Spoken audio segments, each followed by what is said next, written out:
A team of researchers has just announced a groundbreaking discovery beneath Egypt's Giza Plateau, a vast complex of underground chambers, shafts extending nearly 2 kilometers under the famous pyramids. Italian Scottish researchers claim they discovered a vast underground city under the pyramids. It's an unbelievable story using synthetic aperture radar. So, and why now? Like, how they just discovered this now? Really? Jason Shirka is the host of the Pyramid Code on Unified TV, who's been watching this very closely and, of course, has a lot of thoughts about this. So we invited Jason here on the show to talk about this and have a conversation. Jason, welcome to the show. Good to see you. Thank you very much. Thank you for having me. All right. So when you heard this news, over the past few days, when the Italian video was released and you have to go through the subtitles and sort of unpack all of this, and I saw it on X, I said, I'm sorry, hold on a second. There's a massive underground city underneath Giza that's 3 kilometers deep, hundreds and hundreds of meters wide. Like, what? What did you think when you heard this? So what I'd like to do is actually break down a few facts for everybody, because everybody's hearing this news from a bunch of different sources. Some is true, some isn't. Nobody really knows what to think. But what I thought when I first saw it was, thank God, finally somebody is speaking about this, because what you're hearing now is nothing new.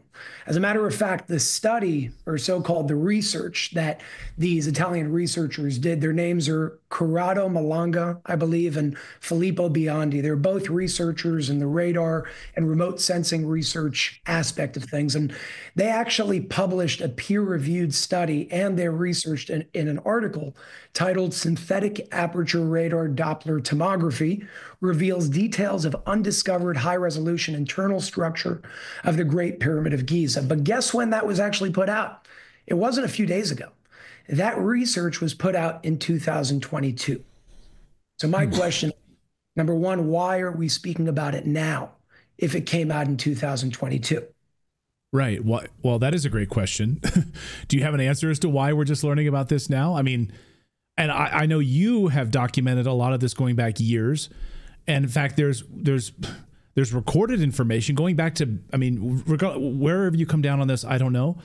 But Billy Meyer and his contactee publications in 1953, and this is verifiable, by the way. This is copyrighted, verifiable information of Billy Meyer specifically talking about going underneath, being transported in a beam ship and going underneath the pyramids in a massive underground chamber. Now, you might laugh at it, but it was published in 1953. I mean, so why are we learning about this now, Jason? So I'll cover both sides. I'll cover the factual side, and I'll cover the side that some people may call weird, but it's important to note because there are coincidences, and then there are things that just can't be coincidence. So factually, what happened over here is it's called SAR data, Synthetic Aperture Radar data. Along with that came this proprietary software that was created by one of those researchers, the Italian researchers. And the way that it works is it transforms the radar signals that they're detecting into something called photonic information. Now, the simple way of explaining that is it tracks vibrations down to the millimeter to identify underground structures without excavation. So it's a very non-invasive way of being able to figure out what's deep below us. Now, this research was done on the second largest pyramid of the Giza Plateau. It's known as the Khafre Pyramid. What they found was 5 identical structures inside the pyramid itself. But what was even more interesting than that is underneath those 5 identical structures were these 8 massive, they look like cylinders. Nobody really knows what they are. They found that they were hollow inside, and they're surrounded by what looks like a coil. Some people are saying that the radar seems to show that there's stairs bringing you down. And on the bottom of those cylinders, which by the way are 648 meters each, that's massive, let alone to put something underground 4,000 years ago whenever that happened. On the bottom of those cylinders, you have 2 very large cubic structures that seem to be some sort of basement, like what you were just talking about that guy spoke about in 1953. Now, each cubic basement, I call them basements, nobody knows what they are, measure about 80 meters on each side. That's about almost a football field in terms of each side of that cube. These are massive, massive structures underground. And the entire structure extends about, not exactly, but about 2 kilometers beneath the surface of all 3 pyramids of the Giza Plateau. Now, they're telling us that, and this is at least what the textbooks tell us, how I grew up in school. The pyramids were tombs for these pharaohs that they wanted to honor. And they built them using ramps and sledges and hammers. Now, this just blows that theory and that history out of the water, because you don't build what we just spoke about with ramps and sledges and hammers. There's something else going on. But my question that we have to ask, and then we can go into the weird part, factually, as if that's not weird enough. As if that's not weird enough. The proportions of the structure itself have certain mathematical constants built into them, like pi, 3.14. The golden ratio, and the most interesting one to me, modern science calls it a coincidence. I don't buy it. The speed of light. Now, how do we get the speed of light? The latitude line that the Great Pyramid is sitting on is 29.9792458 degrees. And if you just move that decimal by 2, you're going to get 299,792,458. And what that number is in meters per second is the speed of light. Now, call that a coincidence? I don't think it's a coincidence. They knew something, and we don't understand how they knew it. But somebody's just saying they placed it to this degree, 6, 7 decimal points after the 0 to the exact point of the speed of light in meters per second. They knew something that we don't understand today. That's wild. Now, there's some texts, and I think you shared them with our team earlier, where I think, and this was published in the Pyramid Code. So the pharaohs brought with them a different form of technology called electromagnetic pulsation. And this technology gave them the ability to build massive pyramids. Underneath these massive structures are very large basements that house the tools and technology used to make them. So, to my knowledge, no one has found these basements under the pyramids, according to the text that you provided. So this was published, this was published back years ago, that we were being told that they built these massive basements there. So we have the documentation of this. So what you're reading from is a document called the Pyramid Code. It's not something that I wrote. It's something that I was given back in July or August of 2020. The person who wrote it likes kind of remaining behind the scenes. He doesn't like being in the spotlight. He gave it to me, and he said you could share it with the world. So that's what I did. And everybody called me crazy. They said, Jason, they're pyramids, they're tombs. Leave it alone. They built it with water and hammers and sledges, and that's about it. And it turns out that when this document that came out on September 9th of 2020, free for the world on my website, it says exactly that. It says that this technology gave them the ability to build massive pyramids. And it specifically says, as you said, and I quote from the document, I'm reading it right in front of me, underneath these massive structures are very large basements that house the tools and technology used to make them. Now, this is a 44-page document. There's a lot of information that goes into what some may call the non-factual side of things. But when you kind of connect the dots, a lot of this makes sense. There's all these theories of, did humans build them? Was it really slaves, or were they extraterrestrial? All I know is we can barely build something like that today with the technology that we have. So there had to be some form of intervention back then. And we don't even need to go into textbooks. Look at the writing on the wall, literally in the pyramid. Look at the hieroglyphics on the wall. They tell us the story.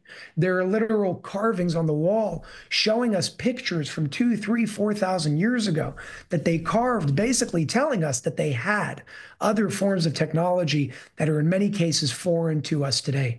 And all you have to do is ask yourself, how do you pick up a stone, not to mention many stones, that our modern day technology and cranes can't pick up today? And if we connect the dots and use some logic, when you use sound, and there are certain universities that have done this, using sound waves to move very, very heavy objects without touching them, it's all a matter of frequency. You use the right frequency, you can break a glass.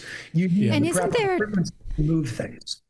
Isn't there imagery of this in the Mayan pyramids as well, using these sound techniques, and almost it looks like magic wands of some of the imagery directing the building of these structures with what looks like a magic wand?